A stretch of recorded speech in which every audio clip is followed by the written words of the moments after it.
আচ্ছা, আমরা তো এই দুলটার মাঝখানে দিয়েছি। হ্যাঁ হ্যাঁ, এবার সুন্দর হয়েছে। কি করেছি বুঝতে পেরেছেন না সবাই?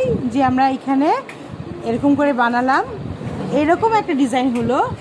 এখন আমরা এটাকে আরেকটু ডিফারেন্ট আর্টিফিশিয়াল লুক দেওয়ার জন্য, আর্টিফিশিয়াল ফ্লাওয়ার দিয়ে কাজ করার জন্য এখান থেকে এই বাঞ্চের ফুল থেকে, এগুলো কিন্তু অনেক কালারের হয়, অনেক ধরনের হয়, আমরা কাটিং প্লাস দিয়ে আগে কেটে নিব। একটু বড় করেই কাটবে, তাহলে হবে কি আমাদের হচ্ছে পেঁচাইতে সুবিধা হবে। আরেকটা জিনিস করা যায়, এটা আঠা দিয়েও লাগানো যায়। আমরা তো মাঝখানে বসাবো, আমরা ধরে কিন্তু আঠা দিয়েও বসাতে পারি, কিন্তু আমরা যেহেতু আমাদের কাছে আছে এটা আমরা করতে পারি। অনেক সময় হয় না যে আমাদের কাছে আঠাও নেই, আমরা কি করব তখন? তখন আমরা শুধুমাত্র তারটা দিয়ে পেঁচিয়ে লাগিয়ে দেব।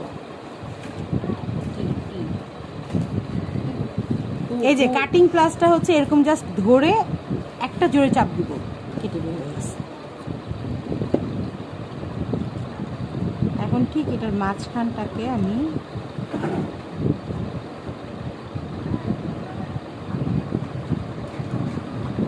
ধরে এটা যেটা আছে এটা পেঁচিয়ে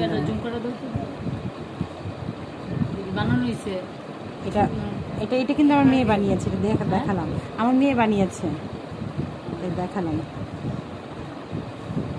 এই যে তাহলে কি হলো, দুইটা ডিজাইন করলাম ক্লাস 5-এ। যারা অনেক কিছু বলুন না, যারা দেখলে যারা মেকআপের যে বেস বসায় তাকাই থাকা লাগে, মেকআপের যে বেসটা বসায় তাকাই থাকা। এটা ও জন্মের পর থেকে দেখতেছে, দরকার নেই। আমি যদি তা থাকতে হই আমার ছেলেকে তাকে আমি শেখা সেটা সাজাইছি, বুঝছেন? সাজানোর পরে আমি চুলটা বাঁধতেছি, যে স্প্রে দিতেছি। পাপু একটা কিন্তু ভুল হয়েছে। আমি কি ভুল হয়েছে?